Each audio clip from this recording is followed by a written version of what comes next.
আসসালামু আলাইকুম।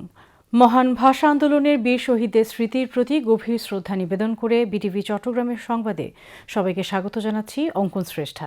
প্রথমে সংবাদ শিরোনাম।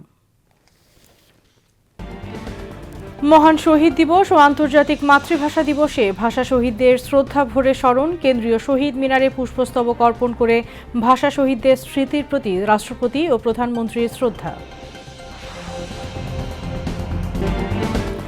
ভাষা শহীদদের প্রতি প্রধান বিচারপতি, বিরোধী দলীয় নেতা ও ৩ বাহিনী প্রধান সহ বিভিন্ন সামাজিক সাংস্কৃতিক সংগঠনের শ্রদ্ধা।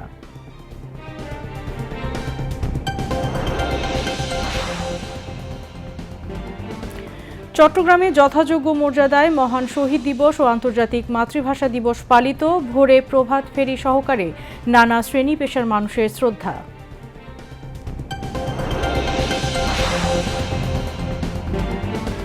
ভয়ভীতিমুক্ত সাংবাদিকতার পরিবেশ নিশ্চিত করার প্রত্যয় তথ্য ও সম্প্রচার মন্ত্রী জহির উদ্দিন স্বপনের।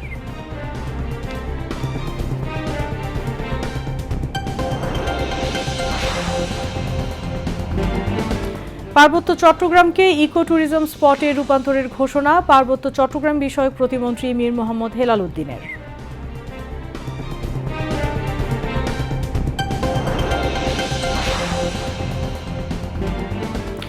ডোনাল্ড ট্রাম্পের পাল্টা শুল্ক আরোপকে অবৈধ ঘোষণা করলেন মার্কিন সুপ্রিম কোর্ট।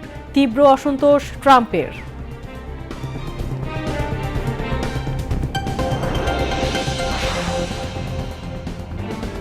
এবং কলম্বোয় টি-20 বিশ্বকাপে সুপার 8-এর প্রথম ম্যাচে সন্ধ্যায় পাকিস্তানের মুখোমুখি নিউজিল্যান্ড।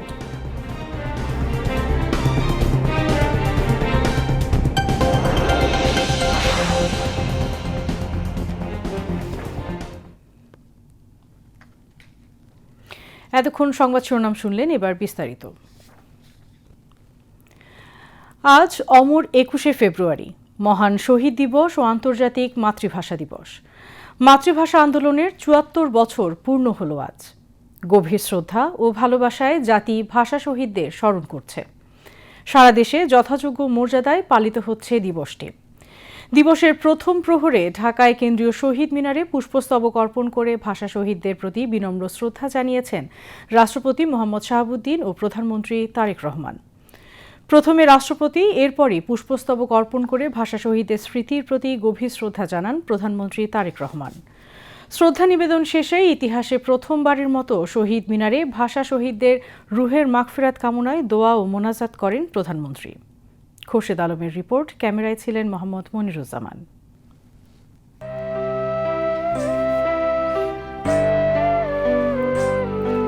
বাংলা ভাষাকে রাষ্ট্রভাষা করার দাবিতে ১৯৫২ সালের ২১শে ফেব্রুয়ারি রাজপথে বুকে রক্ত ঢেলে দিয়েছিলেন সালাম, বরকত, রফিক, জব্বার ও শফির সহ নাম না জানা অনেকে। তাদের প্রতি শ্রদ্ধা জানাতে ২১-এর প্রথম প্রহরে কেন্দ্রীয় শহীদ মিনারে আসেন রাষ্ট্রপতি মোহাম্মদ শাহাবুদ্দিন ও প্রধানমন্ত্রী তারেক রহমান। ঢাকা বিশ্ববিদ্যালয়ের উপাচার্য তাদেরকে স্বাগত জানান। ২১-এর প্রথম প্রহর রাত ১২টা ১ মিনিটে কেন্দ্রীয় শহীদ মিনারের বেদিতে প্রথমে পুষ্পস্তবক অর্পণ করে শ্রদ্ধা নিবেদন করেন রাষ্ট্রপতি মোহাম্মদ শাহাবুদ্দিন। পুষ্পস্তবক অর্পণ শেষে ভাষা আন্দোলনের শহীদদের প্রতি সম্মান জানিয়ে রাষ্ট্রপতি কিছুক্ষণ নীরবে দাঁড়িয়ে থাকেন।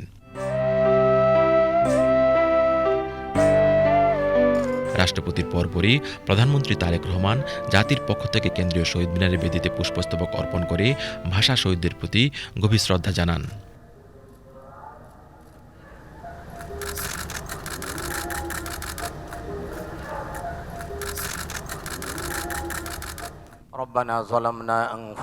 শ্রদ্ধা নিবেদন শেষে প্রধানমন্ত্রী তারেক রহমান ভাষা আন্দোলনের শহীদদের রুহের মাগফিরাত কামনা করে দোয়া ও মোনাজাত করেন। দেশের এবং জনগণের উন্নয়ন এবং মাওলা শান্তি প্রতিষ্ঠিত করতে পারি সে তৌফিক আপনি আমাদেরকে দান করুন। ওয়াসাল্লাল্লাহু তাআলা আলা খায়রি খালকিহি মুহাম্মাদি ওয়া আলিহি ওয়া আসহাবিহি আজমাইন ওয়াজআল আখিরা কালামিনা ইনদাল মাউতি লা ইলাহা ইল্লাল্লাহু মুহাম্মাদুর রাসূলুল্লাহ সাল্লাল্লাহু আলাইহি ওয়াসাল্লাম। এরপর মন্ত্রী পরিষদের সদস্যদের নিয়ে শ্রদ্ধা নিবেদন করেন প্রধানমন্ত্রী তারেক রহমান। পরে বিএনপির চেয়ারম্যান হিসেবে দলের স্থায়ী কমিটির সদস্যদের নিয়েও পুষ্পস্তবক অর্পণ করেন তিনি।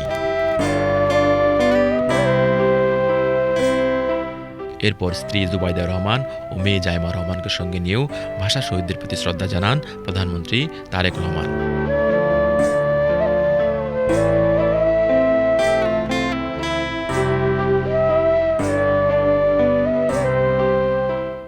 একুশ মানে মাথা নত না করা, একুশ মানে প্রতিবাদ আর প্রতিরোধের মাধ্যমে নিজের অধিকার প্রতিষ্ঠা করা। আর সে কারণেই শুধুমাত্র বাংলাদেশ নয়, সারা বিশ্বের বুকে দাঁড়িয়ে আছে ভাষা শহীদদের এই স্মৃতিস্তম্ভ। একুশের অঙ্গীকার হবে সবার আগে বাংলাদেশ। খুরশেদ আলম, বিটিভি নিউজ, কেন্দ্রীয় শহীদ মিনার, ঢাকা। রাষ্ট্রপতি ও প্রধানমন্ত্রী শ্রদ্ধা নিবেদনের পর প্রধান বিচারপতি, তিন বাহিনীর প্রধান, সংসদের বিরোধী দলীয় নেতা এবং পদস্থ সরকারি কর্মকর্তাগণ শহীদ মিনারে পুষ্পস্তবক অর্পণ করে ভাষা শহীদদের প্রতি শ্রদ্ধা জানান। পাশাপাশি শহীদ মিনারে শ্রদ্ধা জানাতে আসেন ঢাকায় নিযুক্ত বিভিন্ন দেশের রাষ্ট্রদূত, হাই কমিশনার ও কূটনীতিকরা। সীমা শারমিনের রিপোর্ট।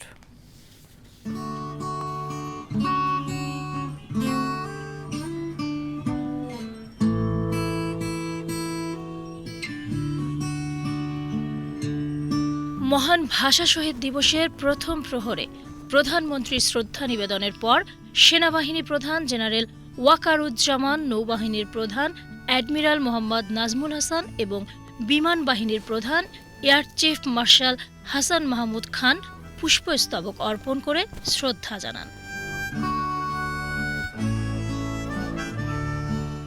এরপর বিরোধী দলীয় নেতা ও বাংলাদেশ জামায়াতে ইসলামীর আমির ডাক্তার শফিকুর রহমান 11 দলীয় নির্বাচনী ঐক্যের পক্ষ থেকে নবনির্বাচিত সংসদ সদস্যদের সঙ্গে নিয়ে শহীদ মিনারে শ্রদ্ধা নিবেদন করেন।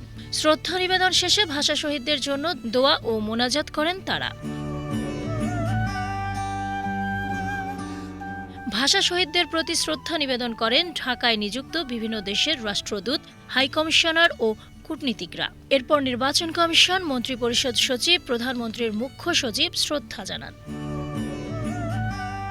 পর্যায়ক্রমে ঢাকা বিশ্ববিদ্যালয়ের উপাচার্য, ঢাকা বিশ্ববিদ্যালয় শিক্ষক সমিতি এবং বিভিন্ন সামাজিক, রাজনৈতিক, সাংস্কৃতিক সংগঠন ও প্রতিষ্ঠানের পক্ষ থেকে শহীদ মিনারে পুষ্পস্তবক অর্পণ করে শ্রদ্ধা নিবেদন করা হয়।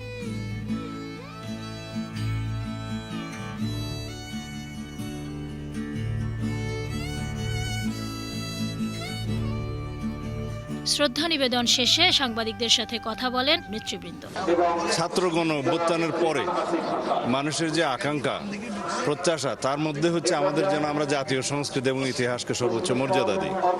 সেই হিসাবে আমরা এবারের 21কে মর্যাদাবান করার জন্য আরও বেশি চেষ্টা করেছি। আগামীতেও ইনশাআল্লাহ আমরা জাতির সমস্ত ইতিহাস, ঐতিহ্যকে, সংস্কৃতিকে ধারণ করে যথাযথ মর্যাদার সাথে সবকিছু আমরা পালন করব। জনগণের স্বতঃস্ফূর্ত নির্বাচনের মধ্য দিয়ে একটি নির্বাচিত সরকার দেশে পার্লামেন্টের আমরা সংখ্যাগরিষ্ঠতা অর্জন করেছি। আমরা এখন জনগণের স্বপ্নকে পূরণ করার কাজে আত্মনিয়োগ করব।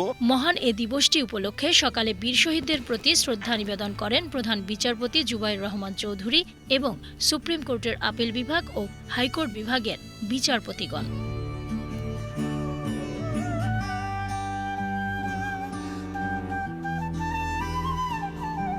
সীমা শারমিন, বিটিভি নিউজ।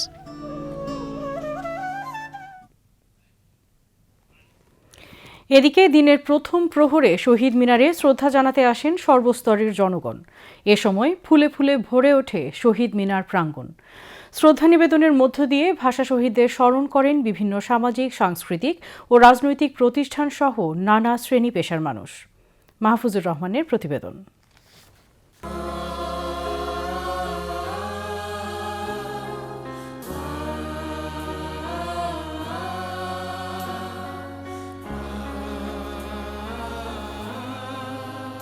রাতের রাষ্ট্রীয় আনুষ্ঠানিকতা শেষে ভিড় বাড়তে থাকে কেন্দ্রীয় শহীদ মিনারে। দিনের প্রথম প্রহরেই জনাকীর্ণ হয়ে ওঠে পুরো এলাকা। খালি পেয়ে প্রভাত ফেরিতে অংশ নিতে হাতে ফুল নিয়ে শহীদ মিনারে শ্রদ্ধা জানাতে আসেন নানা শ্রেণী পেশার মানুষ।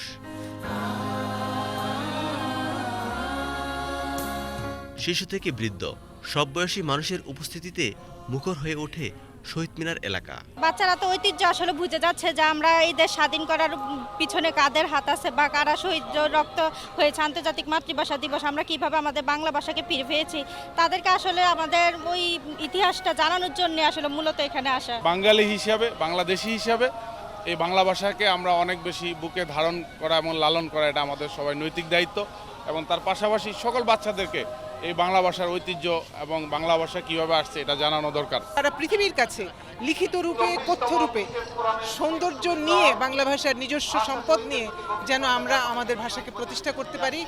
যেমন অন্যান্য ভাষা তাদের নিজেদের জোরে পৃথিবীর ভাষা হয়ে উঠেছে, বাংলা ভাষাকেও সেই জায়গায় নিতে পারি। সেটা শুধুমাত্র ভাষার জোরে হয় না, সেটা একটা দেশের অর্থনীতি, একটা দেশের রাষ্ট্রনীতি এইসবের প্রয়োজন হয়, সেগুলোও যেন এর সঙ্গে একইভাবে সংহত হয়ে নিয়ে যেতে পারে। রাষ্ট্রের গুরুত্বপূর্ণ ব্যক্তিবর্গ, বিভিন্ন রাজনৈতিক দল, সামাজিক ও সাংস্কৃতিক সংগঠন সহ বিভিন্ন প্রতিষ্ঠানের পক্ষ থেকে ভাষা শহীদদের প্রতি শ্রদ্ধা নিবেদন করা হয়। যাদের কারণে, যাদের আত্মত্যাগের কারণে আজকে আমরা বাংলা ভাষা পেয়েছি, এই বাংলা ভাষার কদর্য আমরা যেন সম্মুখ সারিতে থেকে আরও বিশ্বের মানদণ্ডে যেন আমরা দণ্ডিত করতে পারি এবং আরও অনন্য মাত্রায় যেন নিয়ে যেতে পারি, সেজন্য নতুন সরকারের কাছে আমাদের এটাই প্রত্যাশা। বাংলা ভাষা আমাদের মায়ের ভাষা, সেই ভাষাকে অর্জন করতে গিয়ে অকাতরে জীবন দিয়েছে আমাদের অনেক শহীদ। আজকে সেই শহীদদের প্রতি শ্রদ্ধা জানাতে আমরা এই শহীদ মিনারে এসেছি। সকল শহীদদেরকে বিনম্র শ্রদ্ধা, এবং আজকে আমাদের এই মহামান্য যেই প্রধানমন্ত্রী হয়েছেন নবনির্বাচিত, তাকে আমরা স্বাগত জানাই। শহীদ দিবস এটা আমাদের 1952 সালে ভাষা আন্দোলনের মাধ্যমে আমাদের দেশে প্রোটেস্ট শুরু হয়, তারপরেই আমাদের মুক্তিযুদ্ধ হলো, মাধ্যমে আমরা স্বাধীনতা অর্জন করি। তো এইটার ভূমিকা আমাদের অপরিসীম।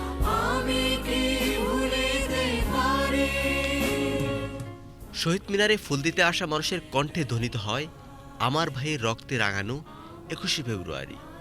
আমি কি ভুলিতে পারি? শৃঙ্খলা বজায় রেখে একে একে শহীদ মিনারে ফুল দিয়ে ভাষা শহীদদের স্মরণ করেন সর্বস্তরের মানুষ। অমর 21 শুধু শোকের নয়, চেতনারও দিন। ভাষা শহীদদের আত্মত্যাগ নতুন প্রজন্মকে অনুপ্রাণিত করেছে মাতৃভাষার মর্যাদা রক্ষায়। তাদের আত্মত্যাগ বাঙালি জাতির ইতিহাসে চির অম্লান হয়ে থাকবে। Mahfuzur Rahman, BTV news, Dhaka.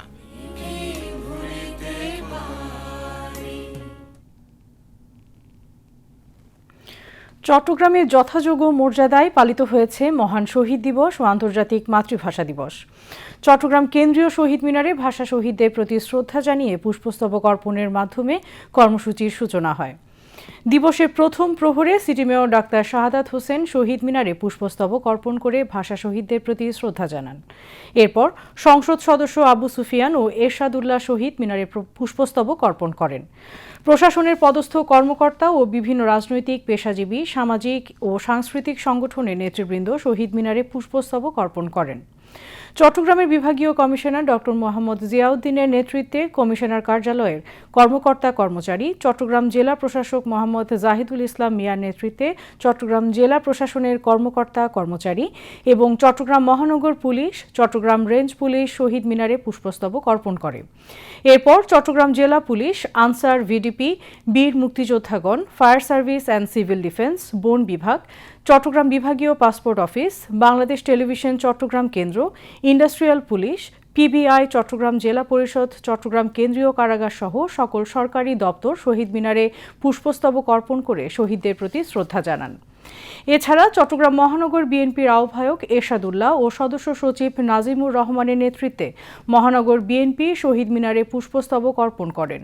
পাশাপাশি মহানগরের থানা ও ওয়ার্ড, ইউনিট বিএনপি ও অঙ্গ সংগঠন সহ বিভিন্ন রাজনৈতিক দল পুষ্পস্তবক অর্পণ করে।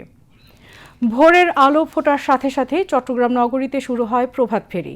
খালি পায়ে, হাতে শোকের প্রতীক কালো ব্যাজ আর রং বেরঙের ফুলের তোড়া নিয়ে শহীদ মিনারে সমবেত হন বিভিন্ন রাজনৈতিক, সামাজিক ও সাংস্কৃতিক সংগঠনের নেতাকর্মীরা। একে একে শ্রদ্ধা জানায় শিল্পকলা একাডেমি, শতায়ু অঙ্কন, নৃত্যরূপ একাডেমি, উদীচী, আদিবাসী শ্রমজীবী সংগঠন সহ বিভিন্ন সাংস্কৃতিক সংগঠন ও বিভিন্ন রাজনৈতিক দল। পাশাপাশি বিভিন্ন পেশাজীবী সংগঠন, শিক্ষা প্রতিষ্ঠান এবং সাধারণ মানুষের স্বতঃস্ফূর্ত পদচারণায় জনসমাবেশে পরিণত হয় শহীদ মিনার এলাকা। সালাম, তাকে আমি গভীরভাবে হৃদয়ে সম্মান করি। জি জি জেনজি অনেক কম করতেছে, কিন্তু আশা করি জেন আলফা আরও বেশি করবে, আর বড় করে আসবে, এখানে লক্ষ লক্ষ আসবে। আজকের দিনটাতে খুবই ভালো লাগছে, শহীদদের প্রতি শ্রদ্ধা জানাতে পেরে, ভাষা সংগ্রামীদের প্রতি শ্রদ্ধা জানাতে পেরে। আমাদের চেতনার আতুরঘর এই 21শে ফেব্রুয়ারি। এই দিনটা তো আমাদের কাছে বিশেষভাবে বহন করা উচিত, শুধু আজকের দিনের জন্য না, আমরা সারা বছরই তাদেরকে আমাদের হৃদয়ে ধারণ করা উচিত, কারণ ওনারা শহীদ না হলে, জীবন না দিলে আজকে আমরা বাংলা ভাষায় কথা বলতে পারতাম না। তো আমাদের উচিত তাদের ধারণ করা, স্মরণ করা, তাদের আত্মত্যাগের কথা আমাদের সবসময় মনে রাখা।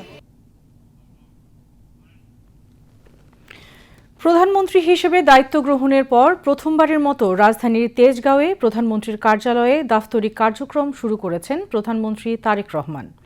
আজ সকালে কার্যালয়ে পৌঁছালে প্রধানমন্ত্রীকে উষ্ণ অভ্যর্থনা জানান মুখ্য সচিব ABM আব্দুস সাত্তার এবং অতিরিক্ত প্রেস সচিব আতিকুর রহমান রুমন। আজ সরকারি ছুটি থাকলেও প্রশাসনের গতিশীলতা আনার লক্ষ্যে অফিস করার সিদ্ধান্ত নেন প্রধানমন্ত্রী। কার্যালয়ের মূল ভবনে প্রবেশের আগে এক আবেগঘন পরিবেশের সৃষ্টি হয়। প্রধানমন্ত্রী তারেক রহমান সাবেক প্রধানমন্ত্রী বেগম খালেদা জিয়ার শাসনামলে দায়িত্ব পালনকারী কর্মকর্তা ও কর্মচারীদের সঙ্গে কুশলাদি বিনিময় করেন। অনেককে নাম ধরে ডেকে কাছে টেনে নেন তিনি। দেশের প্রধানমন্ত্রীকে এত কাছ থেকে দেখতে পেয়ে উপস্থিত অনেক কর্মচারী আবেগাপ্লুত হয়ে পড়েন। দাপ্তরিক কাজ শুরুর আগে প্রধানমন্ত্রী কার্যালয় চত্বরে একটি স্বর্ণচাপা ফুলের চারা রোপণ করেন। এরপর তিনি মহান আল্লাহর দরবারে শুকরিয়া আদায় করে বিশেষ মোনাজাতে অংশ নেন। এ সময় প্রধানমন্ত্রীর প্রতিরক্ষা উপদেষ্টা ব্রিগেডিয়ার জেনারেল অবসরপ্রাপ্ত ডক্টর AKM শামসুল ইসলাম সহ ঊর্ধ্বতন সামরিক ও বেসামরিক কর্মকর্তারা উপস্থিত ছিলেন। মহান শহীদ দিবস ও আন্তর্জাতিক মাতৃভাষা দিবস উপলক্ষে স্মারক ডাক টিকিট উন্মোচন করেছেন প্রধানমন্ত্রী তারেক রহমান। আজ সকালে প্রধানমন্ত্রীর কার্যালয়ে এই ডাক টিকিট অবমুক্ত করেন তিনি। এ সময় ডাক, টেলিযোগাযোগ ও তথ্য প্রযুক্তি মন্ত্রী ফকির মাহবুব আলম এবং মন্ত্রণালয়ের উপদেষ্টা রেহান আসিফ আসাদ উপস্থিত ছিলেন। এছাড়া প্রধানমন্ত্রীর রাজনৈতিক উপদেষ্টা নজরুল ইসলাম খান, জনপ্রশাসন মন্ত্রণালয়ের উপদেষ্টা ইসমাইল জবিউল্লাহ, যুব ও ক্রীড়া প্রতিমন্ত্রী আমিনুল হক, প্রধানমন্ত্রীর উপদেষ্টা হুমায়ুন কবির, প্রধানমন্ত্রীর মুখ্য সচিব ABM আব্দুস সাত্তার সহ ঊর্ধ্বতন কর্মকর্তারা উপস্থিত ছিলেন। ধর্মীয় ও সামাজিক সম্প্রীতি সুদৃঢ়করণ বিষয়ক এক সভা আজ প্রধানমন্ত্রীর কার্যালয়ে অনুষ্ঠিত হয়েছে। প্রধানমন্ত্রী তারেক রহমান সভায় সভাপতিত্ব করেন। বৈঠকে মন্ত্রী, প্রতিমন্ত্রী ও সংশ্লিষ্ট ঊর্ধ্বতন কর্মকর্তারা উপস্থিত ছিলেন। একটি মহল মবকে পৃষ্ঠপোষকতা করছে জানিয়ে তথ্য ও সম্প্রচার মন্ত্রী জহির উদ্দিন স্বপন বলেছেন, প্রশাসনের মধ্যে যদি এমন সমস্যা থাকে তাহলে তা চিহ্নিত করা হবে। বিগত ভোটের সময় বিনা কারণে কয়েক জায়গায় নির্বাচনের পরিবেশ নষ্ট করার অপচেষ্টা হয়েছে জানিয়ে এ বিষয়ে তদন্ত করার কথা জানান তথ্যমন্ত্রী। তিনি আজ বরিশালে এক আলোচনা সভায় এসব কথা বলেন। ইকবাল ফরহাদের রিপোর্ট। মন্ত্রী হিসেবে দায়িত্ব নেওয়ার পর শনিবার প্রথমবারের মতো নিজ নির্বাচনী এলাকায় যান তথ্য ও সম্প্রচার মন্ত্রী জহির উদ্দিন স্বপন। সেখানে বরিশালবাসীর ফুলেল শুভেচ্ছায় সিক্ত হন তিনি। পরে তিনি বরিশাল শিল্পকলা একাডেমি মিলনায়তনে জেলা প্রশাসন আয়োজিত মহান ভাষা দিবসের আলোচনায় অংশ নেন। তথ্যমন্ত্রী বলেন, অন্যায়ের বিরুদ্ধে রক্ত দিয়ে প্রতিবাদ করলেই হবে না, বরং জনগণের কাঙ্ক্ষিত সমাজ বিনির্মাণের লক্ষ্যে পরিকল্পনা বাস্তবায়ন করতে হবে। এজন্য সবাইকে কাজ করতে হবে, এগিয়ে আসতে হবে প্রশাসনকেও। প্রশাসনে যারা নিজেদের ইচ্ছায় জনগণের বিরুদ্ধে দাঁড়িয়েছিল তাদেরকে চিহ্নিত হতে হবে। রক্তের বিনিময়ে কেবল অন্যায়ের বিরুদ্ধে বিদ্রোহ করলেই হবে না, তার বিপরীতে যে সুন্দর সমাজ আমরা চাই সেই সুন্দর সমাজ গঠন করার পরিকল্পনাও থাকতে হবে। তা নয় শুধু বারবার আন্দোলন হবে, বারবার রক্ত যাবে, জীবন যাবে, একটা ইতিহাসের পাতা তৈরি হবে, কিন্তু মানুষের কিন্তু ভাগ্যের পরিবর্তন হবে না। এদেশের প্রত্যেকটি বাহিনীকে দলীয় বাহিনী হিসেবে ব্যবহার করা হয়েছে, প্রত্যেকটি প্রশাসনকে দলীয় বাহিনী হিসেবে ব্যবহার করা হয়েছে। যে অন্যায় অত্যাচারের বিরুদ্ধে রক্ত করে আজকে আমাদের এই পরিবর্তন আনতে হলো, সেই অন্যায় অত্যাচার তো কোনো নতুন প্রশাসন বা ভিন্ন কোনো প্রশাসন করে নাই, ইচ্ছায় অনিচ্ছায় তাদেরকে দিয়ে করতে হয়েছে। কিছু কথা খুব স্পষ্ট থাকতে হবে, পরিষ্কার থাকতে হবে, সেটি হচ্ছে প্রশাসনকে তার সক্রিয়তা বজায় রাখতে দিতে হবে। আবার একই সঙ্গে প্রশাসনকে যখনই কেউ ব্যবহার করবে বা করতে চাইবে তখন সেই কাজেও আমাদেরকে বিরত থাকতে হবে।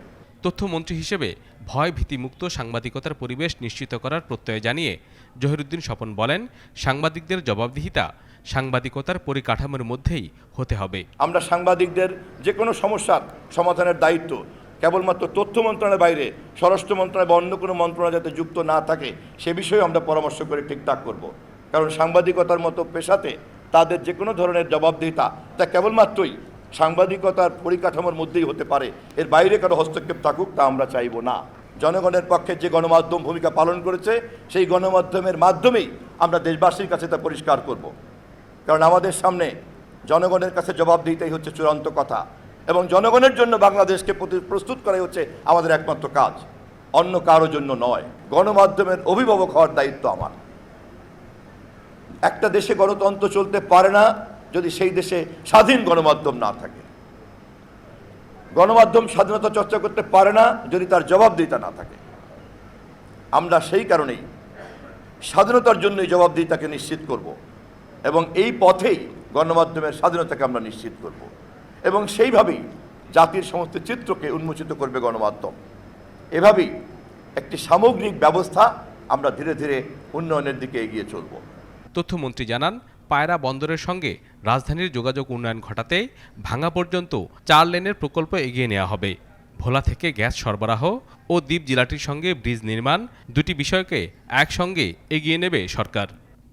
Iqbal Farhad, BTV news, Barishal. পার্বত্য চট্টগ্রাম বিষয়ক প্রতিমন্ত্রী ব্যারিস্টার মীর মোহাম্মদ হেলাল উদ্দিন বলেছেন, প্রাকৃতিক সম্পদ ও সৌন্দর্যে পরিপূর্ণ পার্বত্য চট্টগ্রাম বাংলাদেশের জন্য অত্যন্ত গুরুত্বপূর্ণ ও সংবেদনশীল এলাকা। পাহাড়ে কিছু সমস্যা থাকলেও সবার সঙ্গে আলোচনা করে তা সমাধান করা হবে। আগামী 5 বছরের মধ্যে পাহাড়ের মানুষের যোগাযোগ, স্বাস্থ্যসহ মৌলিক চাহিদা নিশ্চিত করবে বিএনপি সরকার।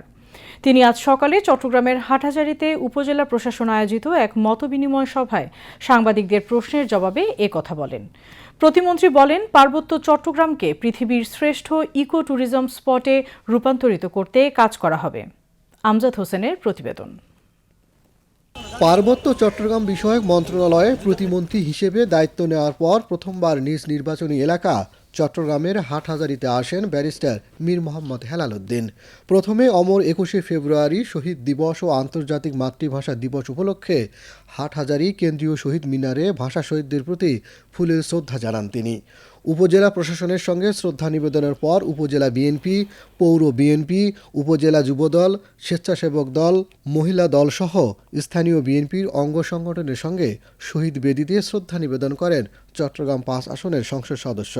পরে হাটহাজারী উপজেলা ভবনে উপজেলার বিভিন্ন দপ্তরের কর্মকর্তাদের সঙ্গে মতবিনিময় করেন পার্বত্য চট্টগ্রাম বিষয়ক প্রতিমন্ত্রী। এরপর মহান ভাষা দিবস উপলক্ষে উপজেলা প্রশাসন আয়োজিত আলোচনা সভা ও পুরস্কার বিতরণ অনুষ্ঠানে যোগ দেন তিনি।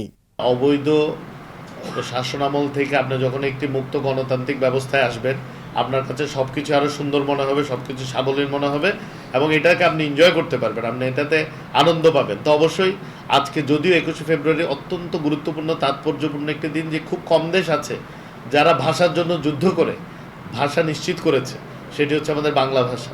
অনুষ্ঠানে প্রতিমন্ত্রী বলেন, হাটহাজারীতে কোনো ধরনের অপরাধকে প্রশ্রয় দেওয়া হবে না। জানান, বিএনপি সরকার সারা দেশে দলমত নির্বিশেষে 4 কোটি মানুষকে ফ্যামিলি কার্ড দেবে। এ সময় প্রতিমন্ত্রী পার্বত্য চট্টগ্রাম নিয়ে সাংবাদিকদের প্রশ্নের জবাব দেন। তুলে ধরেন এ নিয়ে বিএনপি সরকারের নানা পরিকল্পনার কথা। পার্বত্য চট্টগ্রাম অত্যন্ত রিসোর্সফুল একটি জায়গা, যেমন এখানে মিনারেলস আছে, তেমন সেখানে প্রাকৃতিক সৌন্দর্য আছে। এটি ইকো ট্যুরিজমের জন্য আমার মনে হয় বিশ্বের কয়েকটি জায়গার মধ্যে একটিতে রূপান্তরিত করা সম্ভব। যেহেতু আমাদেরকে দায়িত্ব দেওয়া হয়েছে, আমরা চেষ্টা করব সকলকে সাথে নিয়ে। ওখানে ছোটোখাটো সমস্যা আছে, বিশেষ করে ভূমি কেন্দ্রিক, ল্যান্ড ল কেন্দ্রিক বা কিছু ইস্যুজ আছে যেগুলো অবশ্যই সমাধানযোগ্য।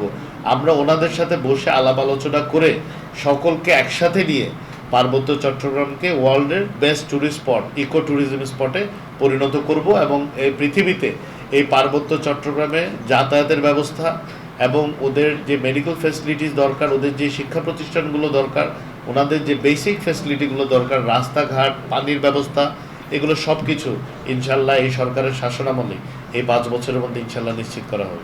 উপজেলা নির্বাহী কর্মকর্তা মোহাম্মদ আবদুল্লাহ আল মুমিনের সভাপতিত্বে আলোচনা সভায় উপজেলার বীর মুক্তিযোদ্ধা, সরকারি বিভিন্ন দপ্তরের কর্মকর্তা ও সমাজের গণ্যমান্য ব্যক্তিবর্গ উপস্থিত ছিলেন। আমজাদ হোসেন, বাংলাদেশ টেলিভিশন, চট্টগ্রাম। এবারে আন্তর্জাতিক সংবাদ।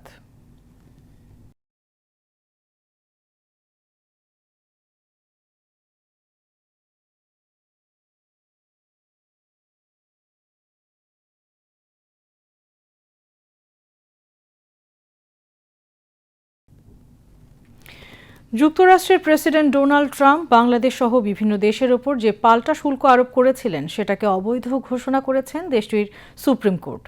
শুক্রবার মার্কিন সর্বোচ্চ আদালত বলেছেন, ট্রাম্প যুক্তরাষ্ট্রের international emergency economic powers act IEEPA প্রয়োগ করে ওই শুল্ক আরোপ করেছিলেন, কিন্তু আইনটি প্রেসিডেন্টকে এই শুল্ক আরোপের ক্ষমতা দেয় না। সুপ্রিম কোর্টের 9 জন বিচারপতির মধ্যে 6 জন ট্রাম্পের পাল্টা শুল্ক আরোপকে অবৈধ ঘোষণার পক্ষে মত দিয়েছেন, আর ট্রাম্পের পাল্টা শুল্ক আরোপের প্রক্রিয়া সমর্থন করেছেন 3 বিচারপতি। সংখ্যাগরিষ্ঠ বিচারপতির মতের ভিত্তিতে সুপ্রিম কোর্ট রায়ে গত বছরের 2 এপ্রিল বিভিন্ন দেশের পণ্যের ওপর ট্রাম্পের আরোপিত পাল্টা শুল্ক অবৈধ ঘোষণা করেছেন। সুপ্রিম কোর্টের এই রায়ে ব্যাপক অসন্তোষ প্রকাশ করেছেন ট্রাম্প।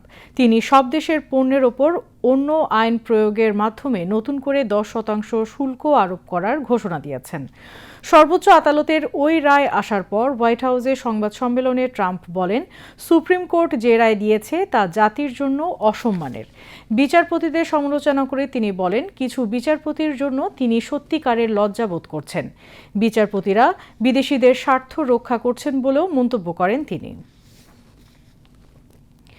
ইরানে যুক্তরাষ্ট্রের সামরিক হামলার পরিকল্পনায় ইরানের গুরুত্বপূর্ণ ব্যক্তিবর্গকে হামলার নিশানা করা, এমনকি দেশটির শাসন পরিবর্তনের পদক্ষেপও রাখা হয়েছে।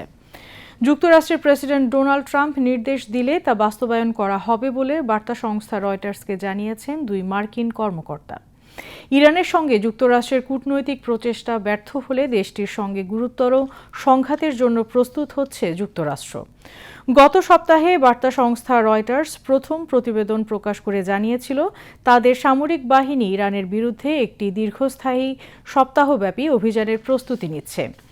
এই অভিযানে হামলা চালানো হতে পারে ইরানের নিরাপত্তা স্থাপনা সহ পারমাণবিক অবকাঠামোতেও। 2 মার্কিন কর্মকর্তা সর্বশেষ যে তথ্য জানিয়েছেন তাতে ইরান নিয়ে ট্রাম্পের সিদ্ধান্তের আগে দিয়ে যুক্তরাষ্ট্রের আরও পোক্ত ও উচ্চাকাঙ্ক্ষী পরিকল্পনাই সামনে এসেছে। লেবাননের পূর্ব ও দক্ষিণাঞ্চলে ইসরায়েলের বিমান ও ড্রোন হামলায় অন্তত 12 জন নিহত হয়েছেন। নিহতদের মধ্যে দেশটির সশস্ত্র গোষ্ঠী হিজবুল্লাহর একজন কমান্ডারও রয়েছে বলে জানা গেছে। লেবাননের সরকারি সংবাদ সংস্থা ন্যাশনাল নিউজ এজেন্সি NNA এর বরাতে এক প্রতিবেদনে এই তথ্য জানিয়েছে আল জাজিরা। খবরে বলা হয়েছে, পূর্বাঞ্চলের বেকা উপত্যকায় বিমান হামলায় প্রথমে 6 জন নিহত ও 25 জনের বেশি আহত হন। পরে নিহতের সংখ্যা 10-এর বেশি বলে তথ্য হালনাগাদ করা হয় এবং আহতের সংখ্যা বেড়ে দাঁড়ায় অন্তত 30 জনে। আহতদের বিভিন্ন হাসপাতালে ভর্তি করা হয়েছে। বেকা গভর্নরেটর রিয়াক শহরের একটি ভবনে এই হামলা হয়। ধ্বংসস্তূপে এখনও জীবিতদের খোঁজ উদ্ধার অভিযান চলছে বলে জানিয়েছে NNA। নাইজেরিয়ার উত্তর পশ্চিমাঞ্চলীয় জামফারা রাজ্যে এক ভয়াবহ হামলায় অন্তত 50 জন নিহত হয়েছেন। সশস্ত্র বন্দুকধারীরা গ্রামবাসীর ওপর হামলা চালিয়ে অসংখ্য নারী ও শিশুকে অপহরণ করেছে বলে স্থানীয় কর্তৃপক্ষ ও বাসিন্দারা নিশ্চিত করেছেন। বৃহস্পতিবার গভীর রাতে জামফারা রাজ্যের বুক্কু এলাকার তুঙ্গান দুতসে গ্রামে এই হামলা শুরু হয়, যা শুক্রবার সকাল পর্যন্ত চলে। মোটরসাইকেলে চড়ে আসা সশস্ত্র হামলাকারীরা গ্রামের ঘরবাড়িতে আগুন ধরিয়ে দেয় এবং বাসিন্দাদের বন্দী করে। বুকুম সাউথের প্রতিনিধি ও আইন প্রণেতা হামিসু ফারু বার্তা সংস্থা রয়টার্সকে জানান, হামলাকারীরা এক গ্রাম থেকে অন্য গ্রামে তাণ্ডব চালিয়েছে এবং এতে অন্তত 50 জন প্রাণ হারিয়েছেন। নিখোঁজদের তালিকা তৈরির কাজ চলায় অপহৃতদের সঠিক সংখ্যা এখনও জানা যায়নি। গ্রামবাসীদের দাবি, হামলার আগেই তারা বিপদের আভাস পেয়েছিলেন। 41 বছর বয়সী বাসিন্দা আবদুল্লাহি সানি জানান, ঘটনার আগের দিনই ১৫০টিরও বেশি মোটরসাইকেলে সশস্ত্র ব্যক্তিদের চলাচলের বিষয়টি তারা নিরাপত্তা বাহিনীকে জানিয়েছিলেন, কিন্তু কোনো ব্যবস্থা নেওয়া হয়নি। হামলায় পরিবারের ৩ সদস্যকে হারানো সানি আক্ষেপ করে বলেন, গতরাতে কেউ ঘুমাতে পারেনি, আমরা সবাই শোকাচ্ছন্ন। আবারও দেশের খবর। চট্টগ্রামে মহান শহীদ দিবস ও আন্তর্জাতিক মাতৃভাষা দিবস উপলক্ষে জেলা প্রশাসনের উদ্যোগে আলোচনা সভা, পুরস্কার বিতরণ ও সাংস্কৃতিক অনুষ্ঠানের আয়োজন করা হয়। সকালে জেলা শিল্পকলা একাডেমির অডিটোরিয়ামে অনুষ্ঠানে প্রধান অতিথি ছিলেন বিভাগীয় কমিশনার ডক্টর মোহাম্মদ জিয়াউদ্দিন। জেলা প্রশাসক মোহাম্মদ জাহিদুল ইসলাম মিয়ার সভাপতিত্বে সিএমপির অতিরিক্ত কমিশনার ওয়াহিদুল হক চৌধুরী, অতিরিক্ত জেলা প্রশাসক মোহাম্মদ শরীফ উদ্দিন সহ সংশ্লিষ্টরা বক্তব্য রাখেন। পরে চিত্রাঙ্কন, হাতের সুন্দর লেখা ও আবৃত্তি প্রতিযোগিতায় বিজয়ী শিশুদের মাঝে পুরস্কার বিতরণ করা হয়। পবিত্র মাহে রমজান উপলক্ষে চট্টগ্রাম নগরে মরহুম আবু বক্কর ফাউন্ডেশনের উদ্যোগে দুস্থ অসহায়দের মাঝে ইফতার সামগ্রী বিতরণ করা হয়েছে। অনুষ্ঠানে প্রধান অতিথি ছিলেন city mayor doctor Shahadat Hossain. Bagmoniram word বিএনপির সাবেক সাধারণ সম্পাদক আবু ফয়েজের সভাপতিত্বে অন্যান্যের মধ্যে সংসদ সদস্য আবু সুফিয়ান, মহানগর বিএনপির সাবেক সদস্য সচিব আবুল হাশেম বক্কর, যুগ্ম আহ্বায়ক ইয়াসিন চৌধুরী লিটন সহ স্থানীয় নেতৃবৃন্দ উপস্থিত ছিলেন। বন্দরনগরী চট্টগ্রামে জমে উঠেছে ইফতারির বাজার। অভিজাত রেস্তোরাঁ থেকে শুরু করে সাধারণ হোটেল, রেস্টুরেন্ট এবং ফুটপাতেও বিকেল গড়ালেই ক্রেতাদের ভিড় লেগে যায়। নিজেদের সামর্থ্য অনুযায়ী পছন্দের ইফতার কিনে নিয়ে বাসায় ফেরেন রোজাদাররা। আইমান ইমোর রিপোর্ট। বিকেলের সূর্যটা যখন পশ্চিমে হেলে পড়ে তখন থেকেই শুরু হয় এক অন্যরকম ব্যস্ততা। কড়াইয়ের ফুটন্ত তেলে বেগুনি পেঁয়াজের ছ্যাঁত শব্দ আর মৌ মৌ ঘ্রাণ জানান দেয় ইফতারের সময় ঘনিয়ে আসছে। বাঙালির ইফতার টেবিল মানে হরেক পদের ভাজা পোড়া আর মুখরোচক সব নাস্তার সমাহার। রাস্তার ধারের অস্থায়ী দোকান থেকে শুরু করে নামি দামি রেস্তোরাঁ সবখানে এখন কারিগরদের দম ফেলার ফুরসত নেই। বেসনের গোলায় ডুবিয়ে ভাজা হচ্ছে লম্বাটে বেগুন, আলুর চপ আর ডালের পেঁয়াজু। রোজাদারদের কাছে এই ক্লাসিক আইটেমগুলোর আবেদন যেন চিরন্তন। এখানে আছে পেঁয়াজি আছে, বেগুনি আছে, আলু চপ আছে, চিকেন রোল আছে, তারপর সমোসা আছে, চিকেন স্টিক, চিকেন জালি কাবাব, চনা, তারপর চিকেন হালিম, মাটন হালিম, ফিরনি, জিলাপি, তারপর চিকেন রেশমি জিলাপি আছে। তো এইবার আমাদের অরেঞ্জ যে দই, অরেঞ্জ দইটা উৎপাদন হয়েছে, অরেঞ্জ কার্ড প্লাস হচ্ছে আমাদের নদিয়া হালুয়া, মাহালাবিয়াতে এগুলো পূর্ব থেকেই ছিল, এখনও আছে। টোটাল আমাদের প্রোডাক্ট এখন বর্তমানে 278টার উপরে চলে গেছে প্রোডাক্ট, তো ইফতারি আইটেম। তো ইনশাল্লাহ আমরা চেষ্টা করতেছি প্রতিবারের নেই সুন্দর এবং সুষ্ঠুভাবে যেন ইফতার সামগ্রী বিক্রি করে এবং সফলতা অর্জন করতে পারি।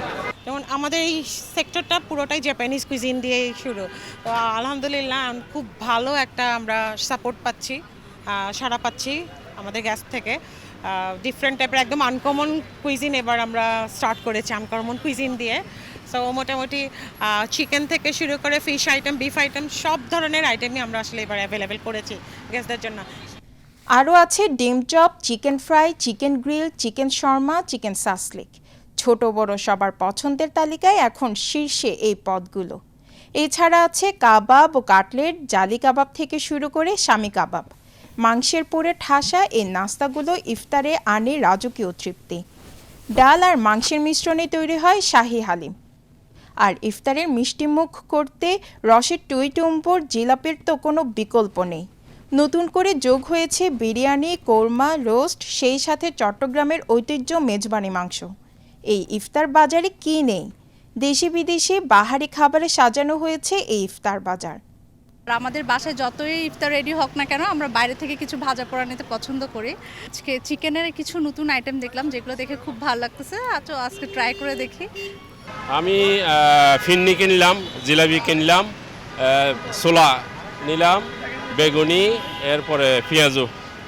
বাসায়ও রান্না হয়েছে, তারপরও একটু মেয়েরা বাইরে থেকে খেতে চাইছে, এই জন্য বাইরের কিছু নিয়ে গেলাম আর কি। আমার বাসায় বার্গার, লেবু শরবত আর অনেক কিছু হয়েছে। তাছাড়া আমরা এখান থেকে জিলাপি কিনতে এসেছি কোচিং থেকে যাওয়ার পথে আর কি। না, ম্যাক্সিমাম ইফতার তো বাসায় রান্না করা হয়, তবে আর কিছু টুকটাক সবসময় একবার এক জায়গা থেকে কেনা হয়।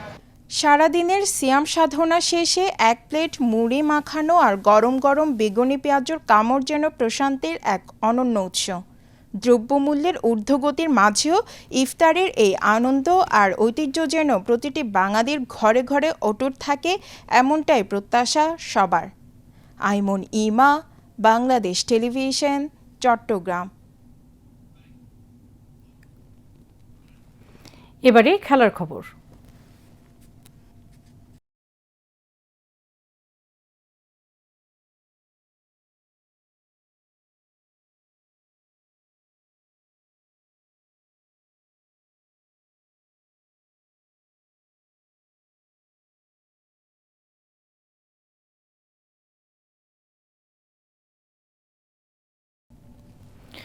ক্রিকেট। আইসিসি টি-20 বিশ্বকাপে পাকিস্তান নিউজিল্যান্ড ম্যাচ দিয়ে আজ শুরু হচ্ছে সুপার 8-এর লড়াই। কলম্বোর প্রেমাদাসা স্টেডিয়ামে ম্যাচটি শুরু হবে সন্ধ্যায়। সুপার 8-এর বি গ্রুপে পাকিস্তান ও নিউজিল্যান্ড ছাড়া আছে ইংল্যান্ড এবং স্বাগতিক শ্রীলঙ্কা। গ্রুপ পর্বে পাকিস্তান 4 ম্যাচ খেলে 3 ম্যাচে জয় পেয়েছে। যুক্তরাষ্ট্র, নেদারল্যান্ডস এবং নামিবিয়াকে হারালেও ভারতের কাছে হেরে গেছে তারা। অন্যদিকে ডি গ্রুপে নিউজিল্যান্ড 4 ম্যাচ খেলে 3টিতে জয়ের মুখ দেখে। আফগানিস্তান, আরব আমিরাত ও কানাডাকে পরাজিত করেছে কিউইরা, হেরেছে দক্ষিণ আফ্রিকার কাছে। পাকিস্তান নিউজিল্যান্ড ক্রিকেটের সংক্ষিপ্ত সংস্করণে এ পর্যন্ত 49 বার মুখোমুখি হয়েছে। এর মধ্যে পাকিস্তান 24 বার এবং নিউজিল্যান্ড 23 বার জয় পেয়েছে। 2 বার কোনো ফল হয়নি। 2 দলের শেষ 5 সাক্ষাতে নিউজিল্যান্ডের জয়ের পাল্লায় ভারী। 4 বার জয় পেয়েছে তারা, 1 বার জয় পেয়েছে পাকিস্তান। সুপার 8-এ এ গ্রুপে রয়েছে ভারত, দক্ষিণ আফ্রিকা, ওয়েস্ট ইন্ডিজ ও জিম্বাবুয়ে। বি গ্রুপে খেলেছে পাকিস্তান, নিউজিল্যান্ড, শ্রীলঙ্কা ও জিম্বাবুয়ে। এবারে আবহাওয়ার খবর।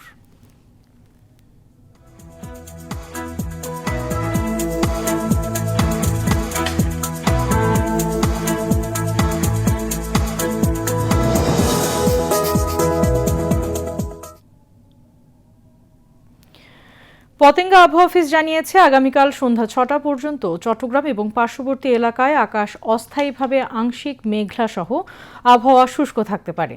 সেই সাথে শেষ রাত থেকে সকাল পর্যন্ত নদী অববাহিকা ও তৎসংলগ্ন এলাকায় হালকা থেকে মাঝারি ধরনের কুয়াশা পড়তে পারে। রাত ও দিনের তাপমাত্রা সামান্য বৃদ্ধি পেতে পারে। পরবর্তী 24 ঘন্টায় আবহাওয়া সামান্য পরিবর্তনের সম্ভাবনা রয়েছে। নগরীতে আজ সর্বোচ্চ তাপমাত্রা ছিল 31 ডিগ্রি সেলসিয়াস, যা স্বাভাবিকের চেয়ে 3 ডিগ্রি বেশি, এবং সর্বনিম্ন তাপমাত্রা ছিল 19 ডিগ্রি সেলসিয়াস, যা স্বাভাবিকের চেয়ে 2.8 ডিগ্রি বেশি। আগামীকাল চট্টগ্রামে সূর্যোদয় 6টা 20 মিনিটে এবং সূর্যাস্ত 5টা 53 মিনিটে। এবার জানিয়ে দিচ্ছি কর্ণফুলী নদীতে আগামীকালের জোয়ার ভাটার সময়সূচি। ভাটা শুরু হবে রাত 3টা 34 মিনিটে, জোয়ার সকাল 10টা 15 মিনিটে। পরবর্তী ভাটা শুরু হবে বিকেল 3টা 57 মিনিটে এবং জোয়ার শুরু হবে রাত 10টা 39 মিনিটে। এবার সেহরি ও ইফতারের সময়সূচি। চট্টগ্রাম এবং পার্শ্ববর্তী এলাকায় আজ সেহরির শেষ সময় ভোর 5টা 3 মিনিট এবং আগামীকাল ইফতার সন্ধ্যা 5টা 55 মিনিটে।